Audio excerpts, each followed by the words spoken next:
I've got Tim Gray here. I followed Tim on Instagram for probably the last 2 years. And as I was getting into optimizing my own health, so Tim is the founder of the Health Optimisation Summit, and his handle on Instagram is Tim Biohacker. He's built up a quite impressive amount of followers through his daily biohacking tips, and I've been educated that way for a long time. So I reached out to Tim to ask him a couple of questions and then to bring him on to Ben's Business Podcast. So welcome, Tim. Thanks for having me. Yeah, you're welcome. So I think the first thing would just be for you to give yourself an introduction, what my audience could learn from you. We're obviously, my audience is business owners. We read business books, but we're very curious people as well. We read into all aspects of life and health, wealth and happiness. So with that in mind, obviously I'm interested in health and bringing that to the business audience as well, because business owners can be entrepreneurial people can be very busy and not focused a lot on their health. So kind of with that dynamic, knowing that these people like me are building businesses, maybe multiple businesses. I've got 3 children, trying to fit the health optimization and biohacking in as well. So yeah, if you want to go ahead and give yourself an introduction. Well, I mean, first of all, I guess I would hate to say it that I've been an entrepreneur for now 20 years, pretty much. I'm now 43, and I started my first company at 23. So I'd say I'm an entrepreneur and have built several 7-figure companies, actually. First of all, if you notice my mouth is blue, it's because I've got some methylene blue in from Transcriptions.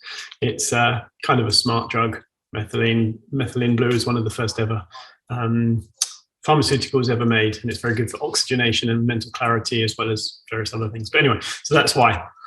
So I was a very busy business guy, entrepreneur for many years, and really put my business ahead of everything, my relationships, my social life. I remember sitting at my desk and once upon a time and thinking there's nowhere else on the planet I'd rather be than in front of my computer in my offices. And that really does, sit with where my mindset was until it was too late, really. When I went from 23 until 32, something like that, completely neglecting my body, working really hard, 16, 18-hour days, not drinking enough water, having too much coffee, not eating proper food, if anything, and until the point where, I was getting up, going to work, running one company, finishing the day with one company, and then moving on to the next, and then doing that through to the moment I stuck food in my mouth and then jumped into bed.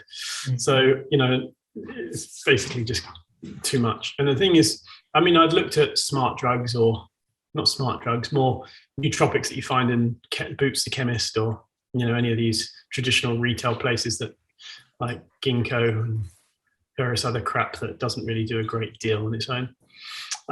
Trying to boost my mental performance, but I didn't really realize that, as a business person, you prioritize the most important thing at that moment, and that can be an urgency or it can be a long-term thing. And if you focus on the urgencies too much, you don't.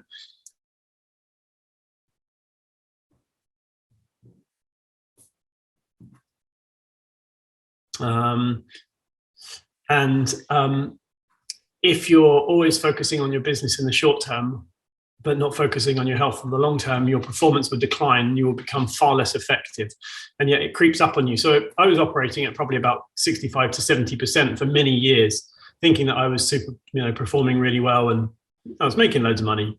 It was awesome, but I didn't realize how suboptimal I was until I actually got ill. And if you don't pick a day to relax, your body will pick it for you. And that's what happened.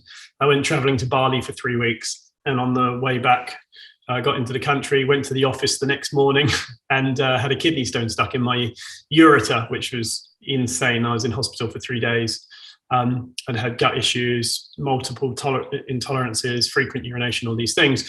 So the point is that I didn't prioritize my health until it slapped me around the face, and it took me 10 years almost to reverse those things. So I think the most successful, and success doesn't necessarily mean richest, but it can be, the most successful people I know prioritize their health and their business, not one or the other. And in fact, the super successful people prioritize their family time. They lock away family time with no exceptions. Yeah. They prioritize their business and no distractions, and they prioritize their health with no exceptions. Like my friend, Dr. Dominic Nichtwitz, he's like the role model for that. So anyway, the point is, as I got really ill, I figured out a load of cool things, and here we are 10 years later. I talk about the things that I've done on my journey that have optimized my health and performance. And now, I can get significantly more done in 4 hours in each day than I could do in 16 hours previously. And now I run multiple companies. I try to focus as much as I can by having heads in each company. But I find it super effective, which means I can travel 6 to 9 months of the year and still work from my laptop without overdoing it. Yeah, that's amazing. So just a quick question is, what have you eaten today and why? Like that's always quite an interesting question to ask sort of people who are into health and coaching. But at the moment, I'm just carnivore. Okay. Just for a test for a couple of weeks. I mean, I've done vegan before. I've done vegetarian. I've done full keto, dirty keto. I've done carnivore, low oxalate, low histamine. All these different diets. Each one of them what works for me. I'm just doing a reset at the moment, so I'm carnivore at the moment. So carnivore doesn't mean just meat. It means almost just meat, with exceptions. Like I basically had for breakfast, bulletproof coffee with collagen and MCT and butter and a little bit of vanilla and some Himalayan salt blended. So that really gets me fired up because I'm predominantly fat-based in my diet. I really thrive on it.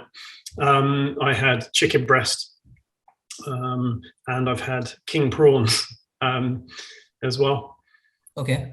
Typically, I would have chicken breast with maybe some tarragon and some ginger and a little bit of maple syrup added, and then just shallow fried in butter. So that's what I generally have by now. I also have aminos, actually from the brand I brought out. So essential and branched chain amino acids and creatine and taurine and magnesium all in one stack. So see, with a carnivore diet, or just what you were saying about eating chicken kind of on its own, with are you having fiber in the diet as well, or is this more just like you're saying a reset with just having? It's just a reset. I mean, there's some studies around how fiber is beneficial, and the more people that have fiber, the less chance of having cancer in the digestive system. In fact, if you're actually eating clean and healthy and exercising, the fiber becomes almost irrelevant. But this is a reset for me. It's not something I intend to do ongoing. And typically, I do eat some plants, but I just find that because of my digestive health issues, with the amount of antibiotics the doctors threw at me because they didn't know what was going on, it destroyed my gut flora. So I'm working on gut flora at the moment. Again, is that repairable? Yeah. Then that's what you've been doing over the last 10 years, is repairing that damage. Well, I did repair it, and whatnot, but it's always about constant refinement and optimization for me. So I don't just want to optimize when I get sick. I want to prevent getting sick. So doing a stool test every 6 to 12 months, looking at what bacteria you're deficient in and what you need to supplement with, or how you need to adjust your diet accordingly is key to longevity, health span and lifespan.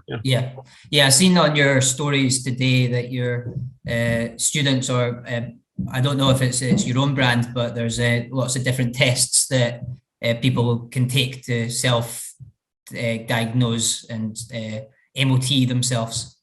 I wouldn't say self-diagnose, definitely not. I would say check, self-quantify. looking at what might be off. I mean, a lot of these tests, unfortunately, traditional doctors don't do or don't know to do because they haven't been trained in preventative. They've been trained in, servicing, fixing the car when it breaks down, opposed to servicing it before it goes wrong.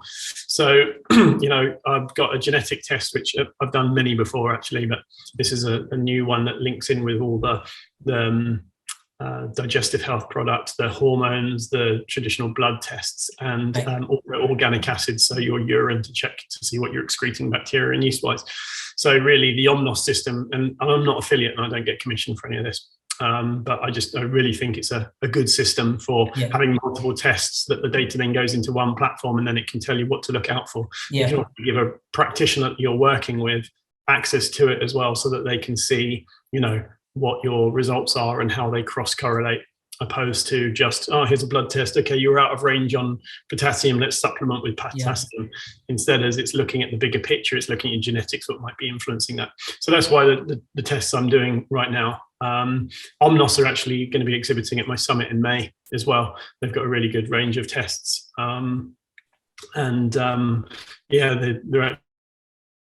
good, really good new tests coming out as well. So okay, that's something I've not invested into yet, but I can see the benefit of. Obviously, it's kind of like with financial literacy and like having an understanding of your health.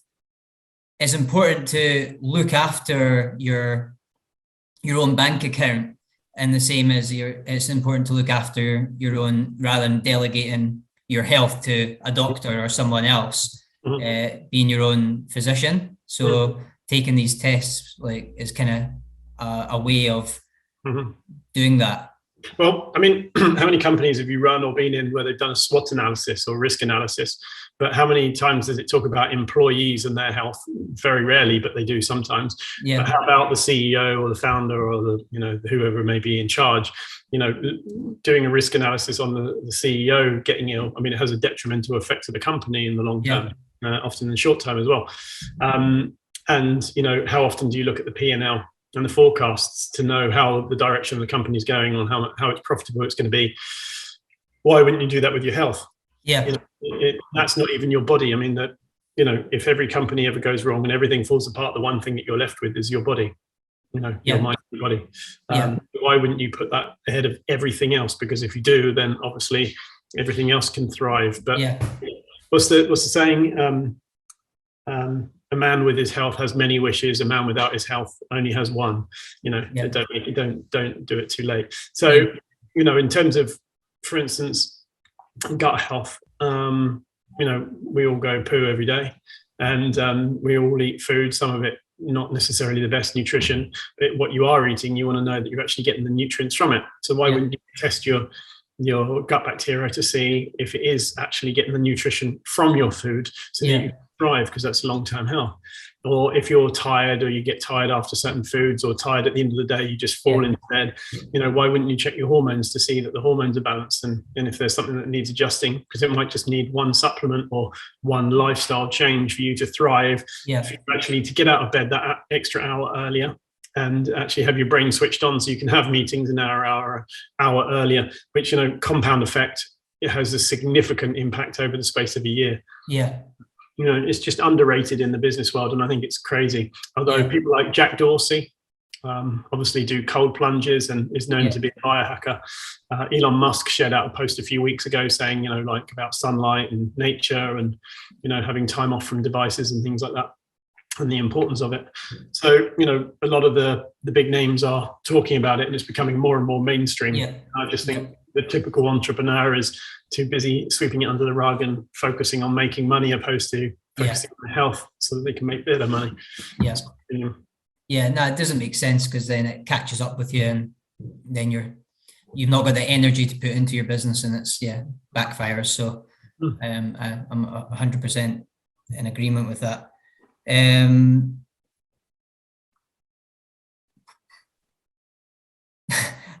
it's kind of like leading on from the question about my own lunch. So my typical lunch would be like a salad with chicken. Like I'd turkey, balsamic vinegar, olive oil, tomatoes, blueberries. So like, I think I'm eating quite healthy based on what I've learned, but I think one of the challenges is finding organic meat for me. And in typical supermarkets, like I went to Asda and I couldn't find any ready to eat organic meats. So I was just wondering on that, do you have any suggestions on where you can buy decent grass-fed beef and organic meat? I know you talk about that a lot. Well, yes. I like to set myself up for success, not for failure. And I like to put things in place. If you read the book Atomic Habits, then, it's about removing the things that you trip over and putting things that you should be tripping over in front of you. Right. So for me, convenience of popping to the supermarket is just convenience. For instance, you might have your favorite butcher over the other side of London, and it would take you an hour and a half to get there. Or you could just have Sainsbury's at the end of the street with crappy food, and that's convenience. You pay more for the crappy food nearby than the good stuff further away. Yeah. I like to set it up so that I'm actually scheduled with these things. So I either get it delivered. For instance, I use Piper's Farm a lot of the time, or Abel and Cole also. They're both very good. Now, Piper's Farm, organic, sustainable farming. Yeah. It's really, really great stuff. And I order, kind of like 2 kilos of chicken breast in tarragon, which is my favorite actually. And beef stir fry, or, a joint, or in beef joint, that is. And I'm not smoking. So I like to order things in, and I've got 2 freezers so that I'm always good to go.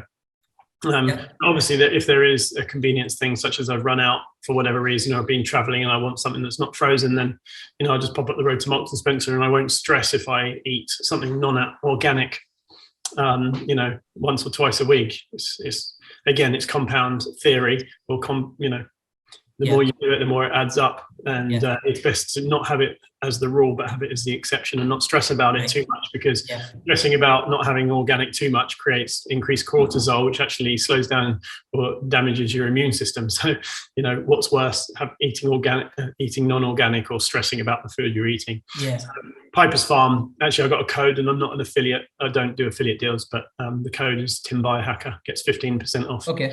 Just your Instagram handle. Yeah. Okay. So just order online, dude, and get it delivered once a week or once a fortnight, and it's actually cheaper than going to Marks and Spencer's or Tesco's or any of that crap. Right. Okay. And what was the other one? Piper's Farm, organic. Yeah, and Abel and Cole. How do you spell that? Just ABLE and Cole.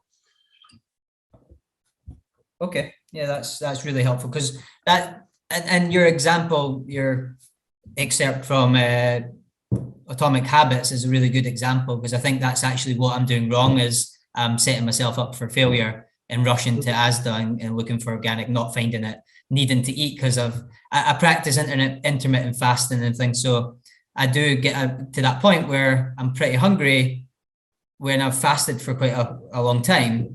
So I'm then in like kind of looking for food in a rush rather than like being prepared. So it's about being prepared. Never buy food when you're hungry.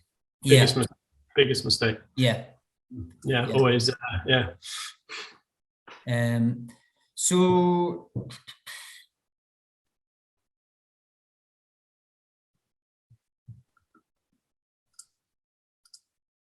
water, that's the other thing that I've seen you talking about quite a lot. Glass bottle water, is that the only way? Spring water? No, I mean, glass water is better for you, in my opinion, just because of the amount of microplastics. Like drinking out of this is I normally don't take it out of the tap, so I buy plastic bottled water. I did have a metal one, but it had a plastic straw. Is that bad for you on the long term? In my opinion, yes. I would avoid plastic if you can. The only thing is when you buy one-use bottles, like glass bottles, they're actually cleaned with detergent before the water goes in. So there's either the detergents from cleaning the glass or the microplastics or chemicals from plastic bottles. Yeah. So I actually have reverse osmosis filtered water, and I use the AquaTrue, which is reverse osmosis, and it takes all the impurities out. I then put a sprinkle of Celtic sea salt in to give the minerals back into it. Yeah. Also, the structure of water is significantly better if you have it in a glass bottle than in plastic. I have like a soda stream type thing over here. So I soda stream it and remineralize it after being reverse osmosis. I mean, we're a huge percentage of our bodies are water, and it determines how well we detoxify and how our energy is transported. Yeah. Why would we drink the crap quality tap water that's full of chemicals? And even if people say, oh no, it's not bad for you drinking tap water, it is. It really is. There's plenty of studies and surveys and things around how bad it always comes up as a debate when I talk about drinking like spring water that we can buy in glass bottled water. And that always comes back at me is that tap water in Scotland is good, but there's that debate where I've heard your side. It's not, it's a product. I mean, regardless of what people say, it might be better. It might be better in Scotland, but it doesn't mean it's good. Yeah. I would say, why would you risk it for the sake of a couple of £100 on a water filter? Why would you risk it? Yeah, I wouldn't. I don't. And it's about minimizing risk everywhere you can. Just the same as you would do with your company. You want to minimize risk. Yeah. Sometimes take calculated risk, and that's fine. But calculated risk, I mean, you don't need to just buy a water filter. And if you can't afford to spend £200 or £300 on a reverse osmosis filter, then you should be really not putting your life into the company if it's still not making money. Yeah.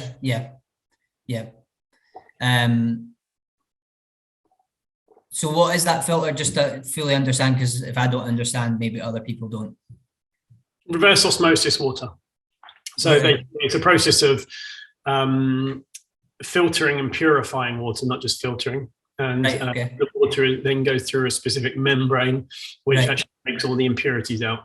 So it's actually the best in my opinion. There are other water filters and alkaline water and all these things, but I don't think any of that's necessary. I think really reverse osmosis is the gold standard, as long as you remineralize it, and a pinch of Celtic sea salt, which gives you 78 to 82 trace elements and minerals back into your water, which is what water's supposed to have, because it's supposed to come through streams, through rocks, and be naturally mineralized, opposed to full of chemicals and toxins. So reverse osmosis is where it's at. And again, if you're not drinking, they say, you should have 8 glasses of water a day. Well, it really depends on your size, and it depends on the quality of the water, and it depends on the amount of minerals in the water and how much you're peeing and various other factors. But I make sure I drink at least 1.5 waters a day, which is filtered, purified, mineralized, at least. Yeah. And if it's mineralized correctly, you only need to go pee 5 or 6 times in a day. But if you're actually drinking low mineral water, i.e. it's not got enough minerals in it, you end up peeing a lot more, because your body actually, because you need certain minerals to maintain, or should I say retain, water. And when you're dehydrated, you're actually peeing out more water. Then you drink more water to get more minerals. But if it's still low mineral water, you're just drinking more water and not getting more minerals that your body's craving. So the moment you start adding in things like potassium, magnesium, and some of the other key minerals, then you're just going to be peeing more and more and more and drinking more and more and more, which is the vicious cycle people get into. And then as soon as you're dehydrated by 5%, your mental performance can decline by up to 30%. So, it's a big win for not a lot of money, especially if you're running a company. Yeah. Okay. That makes a lot of sense. And just in case I've missed something, where do I don't put tap water into this? Yeah. Okay, you just put tap water in, right? Okay. Put tap water into the reverse osmosis machine, and it comes out purified. I mean, actually, I've got a thing on my Instagram on the IGTV tab of where they put Coca-Cola into the reverse osmosis machine and watch it come out as pure, clean water. Wow. So that's how good it is. Okay. That's how very, very good reverse osmosis is. Yeah. Okay, and now just moving on to, you talked about like the size of people and how people need different things. I've read Why We Sleep and studied a bit about sleep. Learned quite a lot from you as well. I've got myself an Aura ring instead of a marriage ring. I got an Aura ring, just to make it a practical ring instead of a ring. And my sleep score last night, for example, and probably quite on average, it isn't actually that good. It's about 71. So just to give people context, an Aura ring tracks your sleep, your heart variability monitor. So it's a bit further advanced than just a Fitbit. It tracks your readiness score, your heart variability. And what that does is it combines your exercise from the previous day and your sleep and gives you a readiness score for how ready you are to perform in sports the next day. But the data about the sleep is really useful on this ring and allows us to see what a sleep score is out of 100. So I got a 70. I think if it's above 70, it's good. If it's below 70, it says it's okay, and then it gets lower and lower. It's very bad. So yeah, that's how Oura Ring tell us it's good or bad, but obviously you may beg to differ. And well, I mean, it depends on your baseline. Yeah. I mean, sleep should be the number one investment for anyone. If you're not investing in your health, you're not investing in anything. It's just ridiculous. We sleep to reverse the damage that we've done to our body during the day, and for our body to detoxify, which determines how we operate the next day. You only have to go out for drinking one night and have 3 hours sleep to know how bad it can ruin you the next day, and how you can't even work or think straight. And the problem is when it's 10% reduced, we don't notice it. So my sleep scores are generally 88 to 95, maybe 96 on a good day. My readiness score is usually 85 to 95, something around that. Okay. That's because if I don't have sleep scores and readiness scores like that, then it's just wasted time. And I think for the sake of an extra hour of preparing for sleep, that pays off significantly for my day and how much I achieve. So obviously the sleep score, you've got sleep, deep sleep, REM sleep, light sleep, heart rate, resting heart rate variability, respiratory rate, body temperature, and obviously the readiness score works out from all of these things. But most people think, I'm just going to go to bed early and I'll have a better sleep score. It's not. It's about how you set yourself up through the day. Quality of the sleep. The moment you wake up from the moment you wake up determines how good our sleep is at the end of the day. Right. So for instance, if you wake up, pick up your phone and have fake blue light in your eyes instead of full spectrum light with the infrared into your eyes before anything else in a dark room or whatever, that will reset your circadian rhythm, and the light actually affects our hormones significantly. So have fresh light, clean light into your eyes, not fake junk light. Obviously fresh air, sleeping with your room with the window open and making sure that your oxygen levels are high and your carbon dioxide levels are low. If there's two of you sleeping in a room, sharing a room, carbon dioxide levels will be high. You're not going to be repairing properly. Your brain fog will be higher the next day. I've got 3 in our room right now with a baby. Yeah, I mean, you should definitely have a window open or have some sort of ventilation going in there. It's actually crazy. I mean, I've been carrying around a device with me. I'm just going to grab it.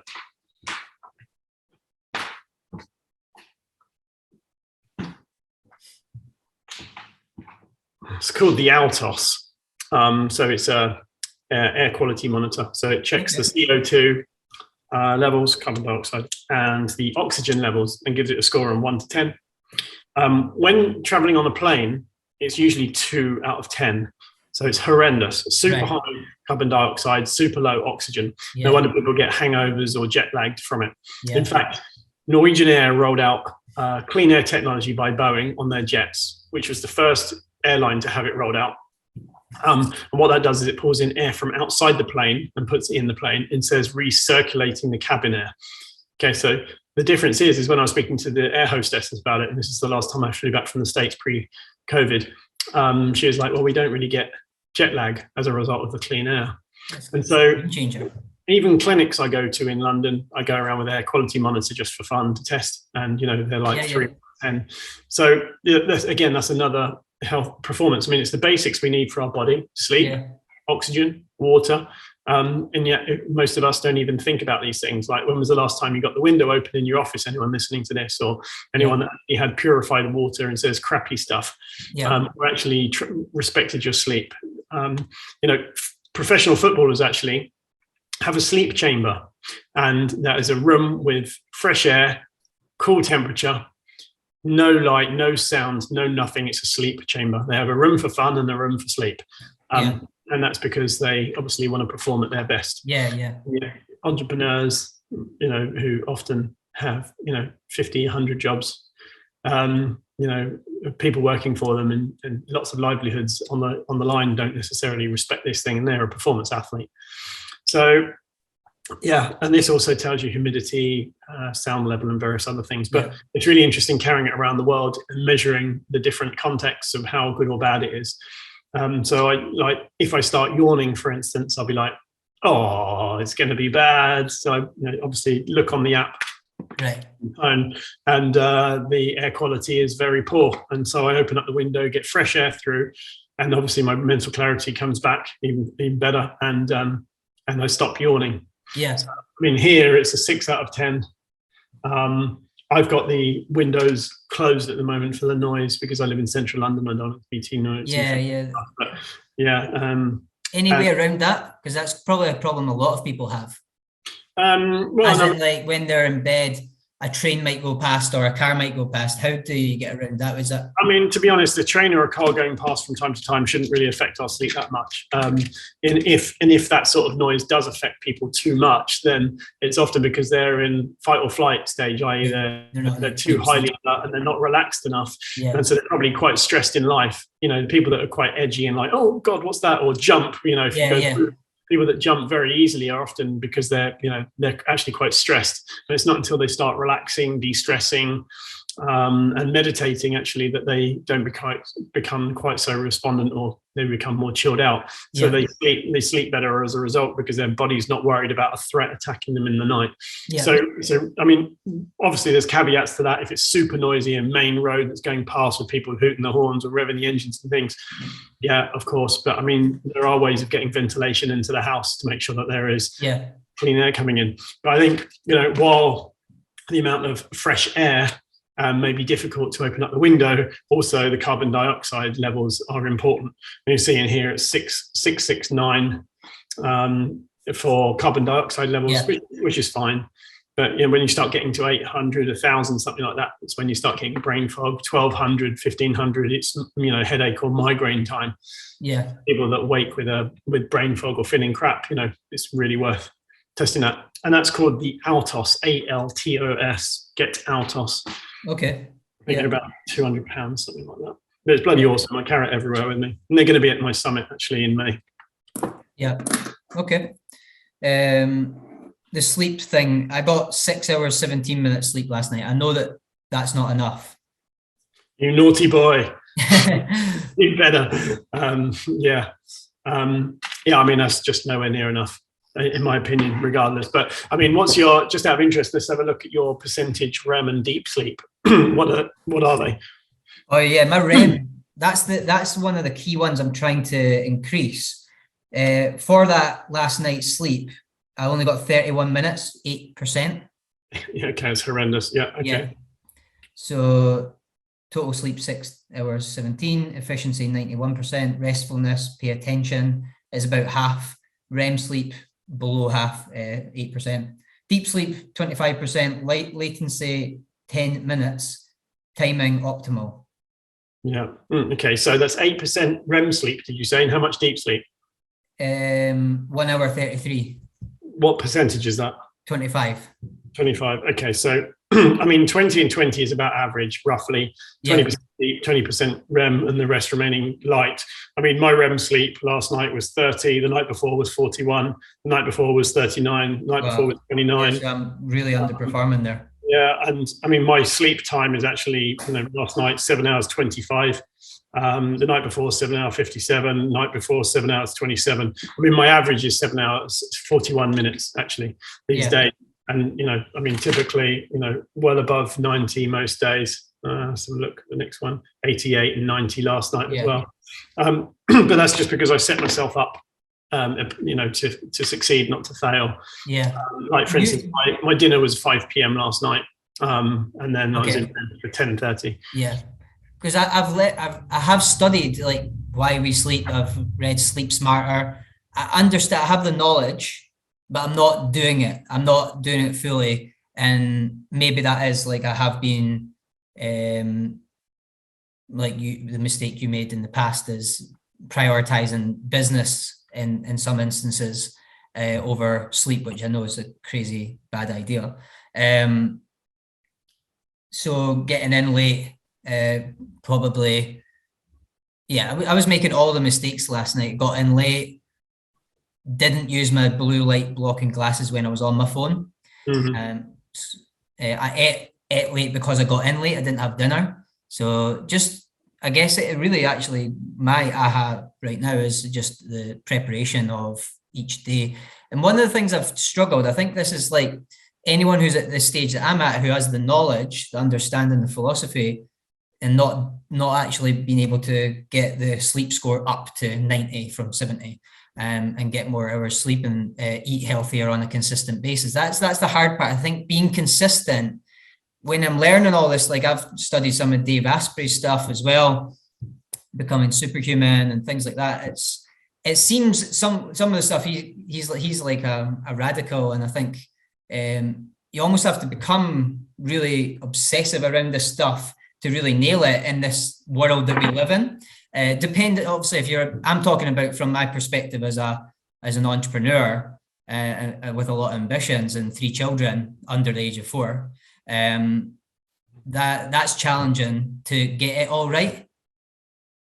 And so I guess, like, I'm not asking a question, I'm just kind of expressing that to see if you pick up anything you could maybe help with, because I'm trying to get to that 90 on sleep. I'm trying to like hit the healthy eating, I'm doing a marathon. I'm very fit.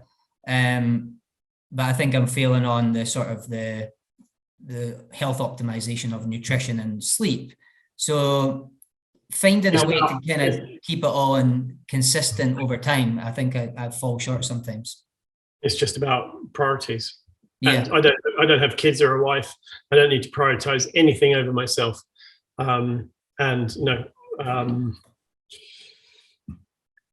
Yeah, I'm not in the position to be able to answer that from a place of knowledge other than what I've seen from colleagues or friends, such as my friend Dr. Dom Ninchwitz. 3 kids, one of them's 2, one of them's 6, one of them's 7, something like that. And he gets up at 4:30, 5 o'clock. He does his workout. He gives the kids breakfast and takes them to school. Then he goes into his clinic and does surgeries 3 days a week. Yeah. And he works through to the end of the day and comes home and he's a dad and a podcaster and a speaker and a surgeon and and skateboards at the weekend and all these things. He squeezes everything in, but he's militant with his time and sets these rules. And I think other people I know that are very successful also have this exact same routine. Like family respects that daddy has to have time. And, for instance, Monday after the kids have gone to school, then it's 10 until 2 o'clock that he's in his office at home and there's no distractions. He can do whatever he wants and whatever it is he's working on. And then Tuesday, Wednesday, Thursday, he's in the clinic, and then Fridays it's family time. And so is the weekend. I mean, he's strict with it. And the same with the other guys that I know that are very successful too. And opposed to always letting exceptions ruin their day. And like for instance, Dom's even got a spare bedroom set up so that if he has got surgeries the next day and the kids come in obviously to wake him up during the night as they do, he has his room where they understand that there's no disturb him. So, it's about setting yourself up to succeed, not to fail. Yeah. But I'm not one to talk about marriage and kids specifically because I've been such a selfish dude. I've always focused on me, and now I'm just starting to think about reproducing in the coming years. Okay. Yeah, that's really it was helpful to hear these examples of other people you've observed.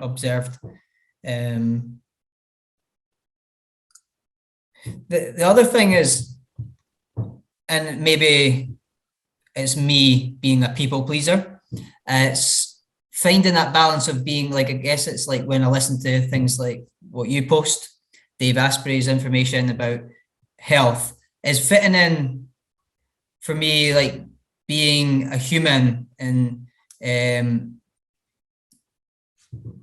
like, for example, you go to your grand's house and she makes you dinner, and you're looking at how much rapeseed oil is in it, and how whether you want to drink there's cream in the potatoes, things like that, where if there's a balance of being sort of human at times as well, or being coming across as ignorant in the form of social aspect. Have you ever had that problem, or is that just me? I used to. Like, for instance, Mum would make gravy with corn flour in it. And I just said, Mum, I'd love to have it, but I can't. It's got corn flour in it. It's a no-go for me. And she said, okay, sorry, Timmy, won't have it again. Done. You know, and you know, people don't want you to have stuff that you don't want to have. You know, but there's also the point of sometimes you've got to let go and have the exceptions, as I said earlier on about the organic. But the thing is, if you're always people pleasing, you're not going to look after yourself. This is just it. You know, just eat this absolutely horrendous hot dog that's made up probably from 50 people. It's got crappy glue in it. Oh, okay, Gran, yeah, I'll have it just for you. Yeah. Nah, it's about, no offense, manning up and going, I ain't having that. And not people pleasing. It's about, you know, putting your own oxygen mask on first. But there's also the point of not being a douche and saying, nah, Grandma, I'm not going to eat that shit. I mean, to be honest, it's just about being you know, direct but fair. You know, like I said, thanks, Mum, but I'm not going to have it. It's got corn flour, and you know that I don't have that. It's okay. Never happened again. So it's just priorities. Do you want to please other people more than you want to have your own health? Building your sort of rules around it. And I have got people sort of understanding that I'm different from like what they want to eat, and that's I ended up for a long time eating my own meals when, like, because me and my wife have, like, I'm studying all this stuff and she's not as interested, so it's a dynamic where I'm eating my own meals sometimes, or a lot of the time. I mean, this comes to setting yourself up. I mean, for me, I'm lucky enough to be able to choose a partner that is into biohacking, opposed to having one that isn't. But also, you can grow together, and what's important to you should become important to her, and vice versa. You know, that's also a love language. So I think that there's an element of that, and teaching people why it's important to you. You know, Daddy can't provide if he's not well, and he gets sick when he eats X, Y, Z. Can we please respect that? You know, your wife would like to please you, I think. So I think there's an element of that, and that comes down to communication and standing your ground. So there is that as well. I think it's a real problem. I thought I would address that and bring that up here, because I think other people struggle with that as well.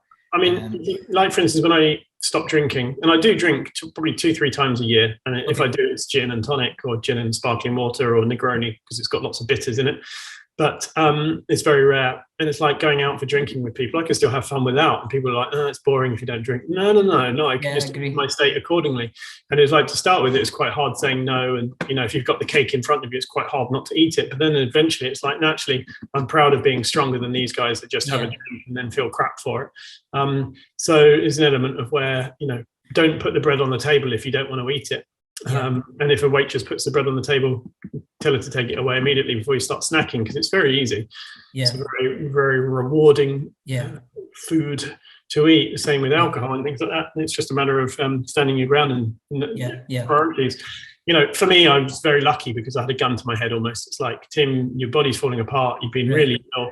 And if you eat, you know, XYZ chocolate cake or whatever, you will be ill.